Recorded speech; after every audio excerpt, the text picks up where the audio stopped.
Excluded, but not silenced, US presidential candidates representing third parties hold their own debate. But can they break through to the American people? You're watching a special edition of Inside Story, US 2012.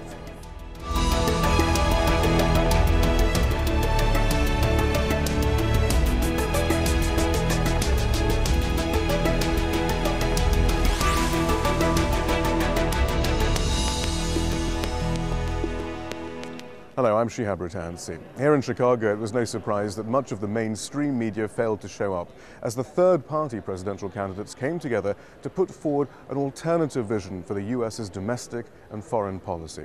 From the Justice Party to the Libertarians to the Greens and the Constitutional Party, both left and right were well represented. But did they put forward coherent policies, and why should the American people take them seriously? So a lively debate is now over. The candidates and audience have left. It's time for us to analyze what was actually said. Were coherent platforms put forward? David Swanson joins us now. He's an author. He was the press secretary for Dennis Kucinich when he made his bid for the presidency in 2004. The starting point was rather obvious for the debate. The electoral system itself. Here's a smattering of what was said by the four candidates. We are calling for getting money out of politics through public financing. We're calling for opening up the airwaves to all qualified candidates. We are calling for a constitutional amendment 10 seconds, to clarify that money is not speech and that corporations are not people, to take back our constitutional rights. All right, Joe, thank you. Last night and all these presidential and vice presidential debates, look how constricted the debate has been when you've had two parties there, the Republicans and the Democrats. They're arguing about who's going to spend more on the military budget. Barack Obama last night bragging that he's increased the military budget every year that he's been in office. They're both trying to outdo each other in terms of who's going to drill more, both offshore and on public lands, and neither of them even dares to talk about getting rid of this disastrous failed war on drugs. Neither of them talk about catastrophic climate change, and neither of them talk about poverty. Look, there is only a couple of voices being heard here, and it's Tweedledee and it's Tweedledum. It's 2 weeks ago. It's 2 weeks ago, two candidates talking about who's going to spend more money on Medicare, when Medicare is a system that you and I pay $30,000 into and get a $100,000 benefit. It's a 3-to-1 what you pay in and what you get out. It's not sustainable. Yet it's indicative of our federal government today, which is on an absolute unsustainable path, the results of which are going to be a monetary collapse unless we actually bring this under control. And as a third party, I've been given the opportunity here to make the case that's not being made by either of the two major candidates. I'm for no political action committee, individual contributions only, and no super PACs. And I believe Congress can craft legislation with presidential leadership to stop political action committees. Big money that funnels through the PACs is the greatest hindrance, in my opinion, to free and open elections and freedom and democracy in this country. David Swanson, then first on that issue of comparing this debate to what we have seen transpire between Barack Obama and Mitt Romney, the constricted debate, as Rocky Anderson said there. I mean, this was pretty bracing stuff, wasn't it? It was substantive, it was entertaining, it was democratic with a small d. People were allowed to applaud, and that added to the debate. And there was much more passion and much more disagreement on basic issues of ideology. It was much more of a debate on certain topics. On others, everybody agreed. And yet, though, didn't it rather sadly remind one of how far away we are from the sort of electoral reform that the candidates there were talking about. Well, yes, of course. This is a showcase of what's missing from the other debates. I mean, it would be absolutely wonderful to have the taboo topics, the assassinations, the drone wars, the drug war, mentioned there. Poverty mentioned repeatedly by Jill Stein and Rocky Anderson, and quite clumsily by Gary Johnson, who clearly is not in the habit of talking about it. But Gary Johnson, the Libertarian, Jill Stein, the Green Party, Rocky Anderson, the Justice Party. Indeed. And then Virgil Goode, of course, who we saw there as well, the Constitutional Party, the extreme right. He thinks Mitt Romney is some sort of socialist, basically. I mean, that's taking it too far, perhaps. But okay. The direction of electoral reform, though, clearly there is in the other direction. More money is coming into politics. Did we see any credible strategies there, though, for reversing that? Well, I think that Jill Stein and Rocky Anderson clearly both want to amend the Constitution if needed, or take whatever steps necessary to clean the money out of the system.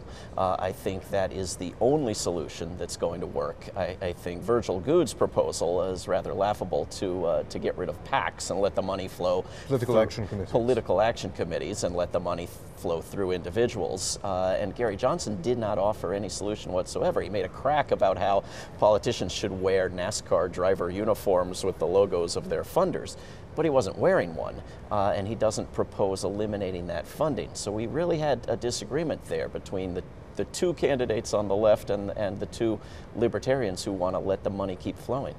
On the defense budget, though, we did see broad agreement between the four candidates. And again, it was very different from how defense was dealt with in the presidential debate between Mitt Romney and Barack Obama.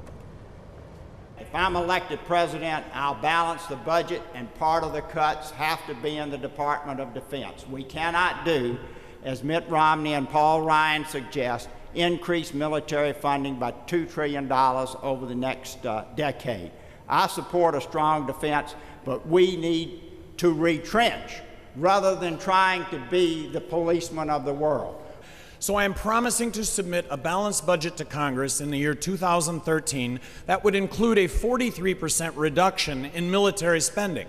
How does that go down? Well, a 43% reduction in military spending takes us back to 2003 spending levels.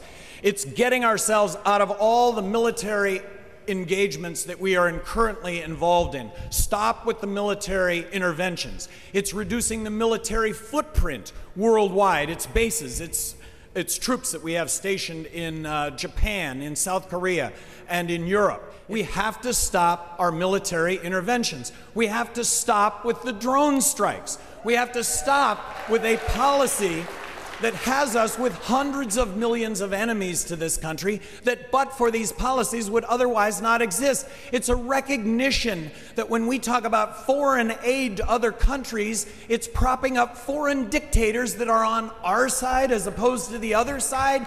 We pick winners and losers, and there are a whole lot of unintended consequences that go along with this. $5 trillion spent on the Afghanistan and Iraq war, thousands of American lives, hundreds of thousands of innocent civilians. This has not made us more secure. What we're seeing, in fact, is the blowback against this policy, because dropping bombs on weddings and funerals, which is what drones do with an incredibly high civilian casualty rate, that is not a good way to win the hearts and minds of people in the Middle East. 30 seconds. We need a foreign policy based on international rights, on international law, and on human rights, and on fighting climate change, which should be the war that we are all fighting, not this war for oil. These folks vote for massive funding for completely wasteful projects, like the F-22, that the Department of Defense said we're never going to use it, it's outmoded. Why would we spend billions of dollars on it? And because the contractor had other contractors or subcontractors in 44 different states, and they do that very strategically, these people, the Republicans and Democrats alike, voted for additional funding. That is treason against our country when our treasure is being wasted, when we need that treasure to go toward education, jobs, and the biggest challenge facing our planet, and that is combating climate change. Now, on the face of it, in their debate, President Obama and Mitt Romney did suggest, at least, that they were more wary about intervention in other countries. However, when it comes to defense spending, President Obama basically wants to keep in line with inflation. President Romney, 4% of GDP, increase defense spending massively. Instead, though, I mean, this is quite a refreshing take on the discussion then. Extremely refreshing. I don't call it defense spending, of course, because it's not defensive, and these candidates tonight didn't call it that. They pointed out the aggression and the imperialism involved, and it was extremely different. I think it was also refreshing for President Obama to admit, in fact, to brag that he's increased military spending every year he's been there, because the U.S. media has been claiming for years that he's been cutting it, right. And they haven't corrected themselves post-debate. But here we saw three candidates that essentially want to cut it in half right away. Neither Jill Stein nor Rocky Anderson said so tonight, but they've elsewhere said that they want to begin with a 50% cut. Gary Johnson said 43%.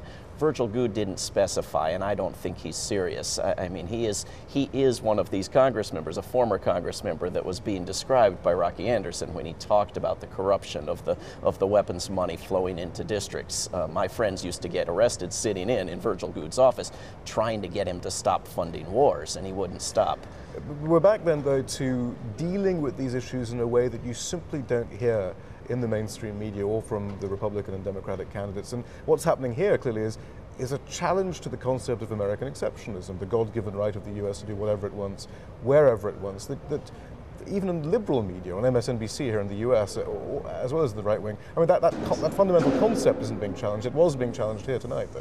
Well, MSNBC is owned 49% by GE, which is a major weapons company, which has overlapping board members with other weapons companies. I should add, MSNBC is the liberal version of Fox News here in the US. In inverted commas. Insofar as right. it goes, yes. Yeah. But you cannot say on those networks that we're propping up dictators in other countries. I mean, your microphone will be cut, their sponsorships will be cut, and you'll be off the air and never heard from again.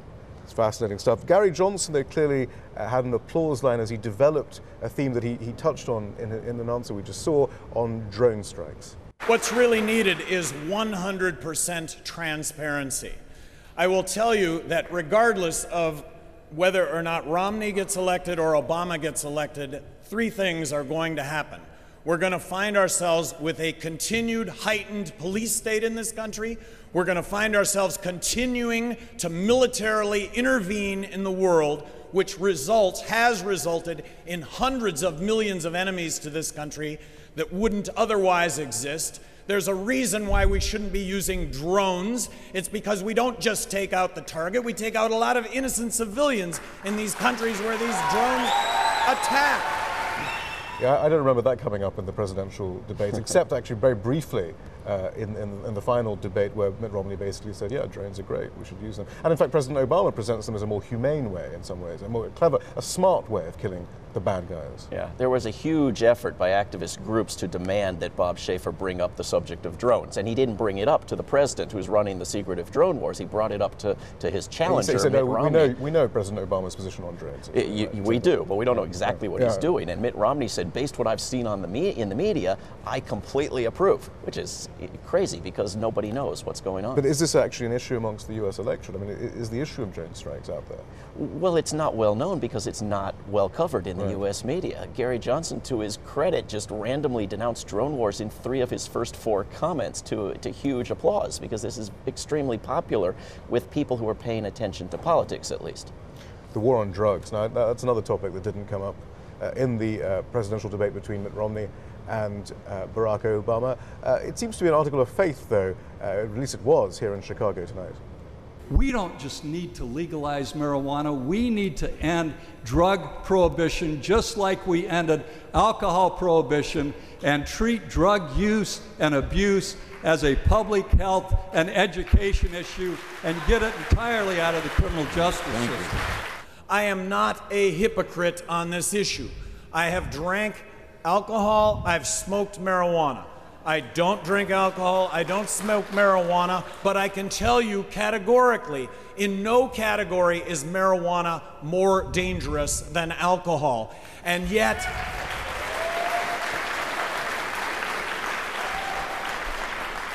And yet we are arresting 1.8 million people a year in this country on drug-related crime. We have the highest incarceration rate of any country in the world, 2.3 million people. Half of what we spend on law enforcement, the courts, and the prisons is drug-related, and to what end? Look, this is not about advocating drug use. 50% of kids graduating from high school have smoked marijuana. That's an issue that belongs with families, not in the criminal justice system. It is well understood that the health impacts of marijuana are mainly the public health and safety impacts from the illegal drug trade associated with marijuana prohibition. So the most important thing we can do to get rid of the health problems associated with marijuana is to legalize it. And on day one, a president, if she wanted to, could instruct the DEA to do a really radical thing. And that would be to use science in determining what substances will and will not be scheduled. Because the minute science is used, marijuana is off the schedule. And that's the point. I mean, this issue of the war on drugs isn't just about drugs. It's about the criminal justice system. It's about communities, entire communities being torn apart. Again, this is not the framing that we're used to, though. It's all quite cathartic to hear it being said out in the open.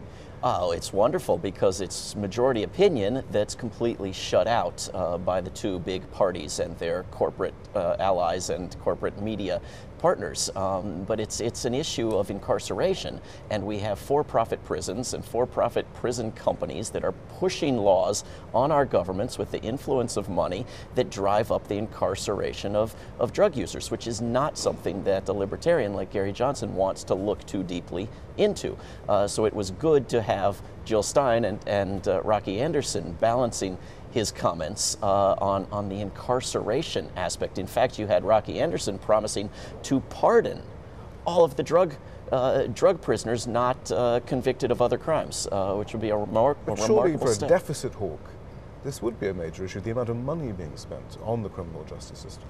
Indeed, Gary Johnson wants to cut it, and even Virgil Goode, although he says he does not want to he was the one against the other three, does not want to legalize marijuana, wants to reduce the money put into the drug war and into the prison system. Paul Ryan, Mitt Romney, I mean, they say that this is their biggest concern.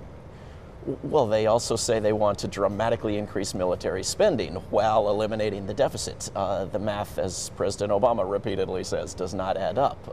It doesn't make any sense. But at least this debate was not completely focused on that deficit. Mitt Romney's often talking about pivoting towards Latin America. And we see how this topic is now being talked out quite openly by not just past leaders of Latin American countries, but by current leaders of Latin American countries. Felipe Calderón of Mexico, the UN General Assembly, saying it's time, we've got to think about this. It's just not getting through again into the mainstream narrative here in the United States, though.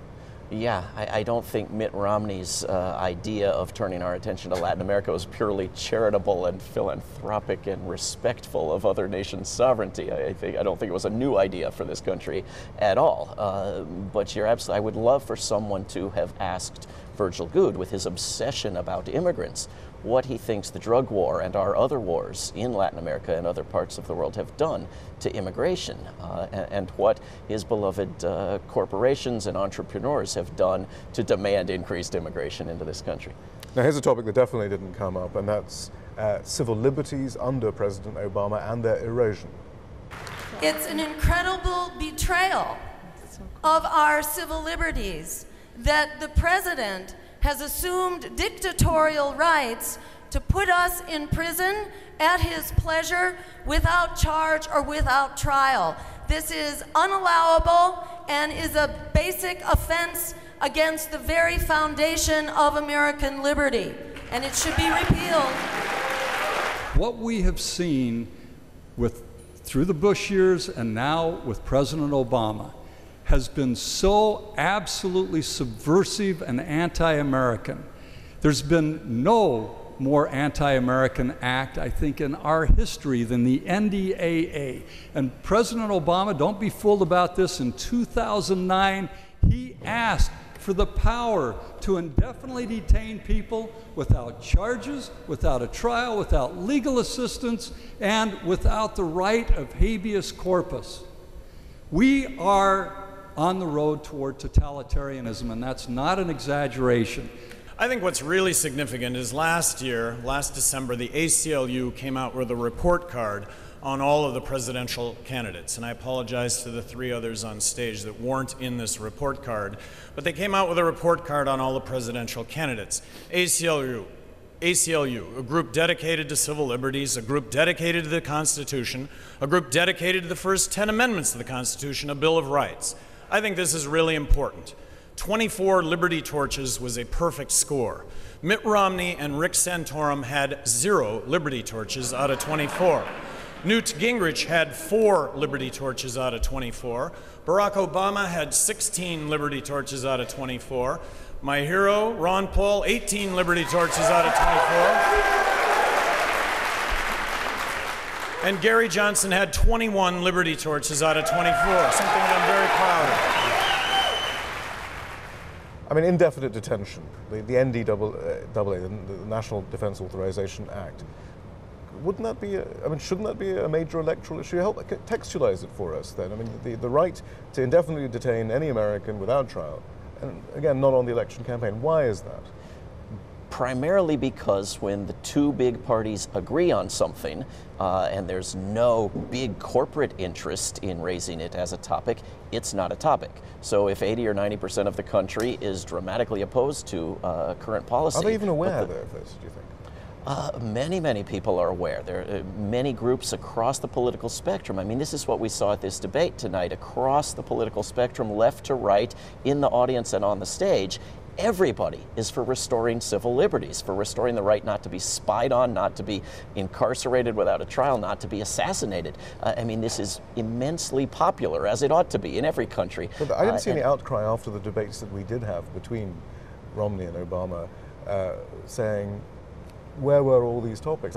Where was that outcry then? Where was the interest in these topics? It was more about, again, style over substance, and who appeared to be looking more presidential and so forth. I didn't see this debate. I mean, where's that grassroots outcry though? Well, this is where the two-party system poisons popular activism in our so-called democracy, because you have half the people who want their civil liberties holding their nose and suffering and voting Republican, although they're not for it, and on the other half doing the same with the Republicans. And so you have to open up the possibilities of candidates in an election, as we saw at this debate tonight, just to have a way to support someone who wants to restore civil liberties.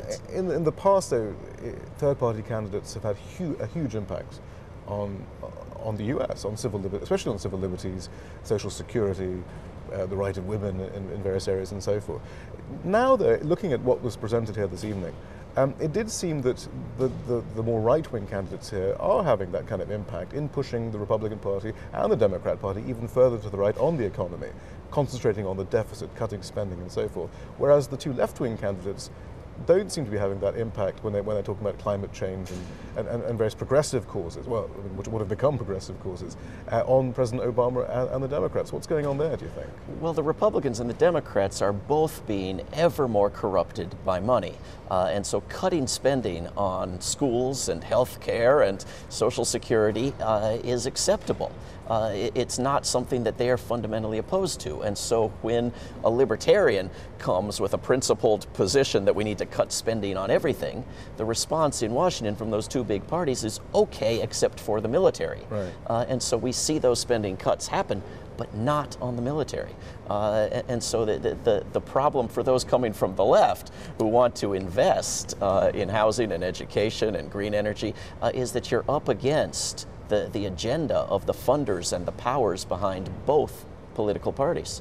But what did we witness here tonight? Was it just catharsis for those who happened to be watching. I mean, was there anything meaningful here? Are we on the way to meaningful change, to changing the discourse and the narrative? We're not likely to elect one of these people in a couple of weeks or in a couple of years. But what we saw, I hope, was very educational and hopefully inspirational, and hopefully some people who are thinking about doing the lesser evil, voting in the swing state routine, will reconsider when they understand the fundamental difference and the need to support this kind of agenda that really at this point is about human survival. It's not about utopia. It's about preserving our nation and the world. David Swanson, thank you very much for joining us. And that's it then from the team in Chicago. Thank you for joining us.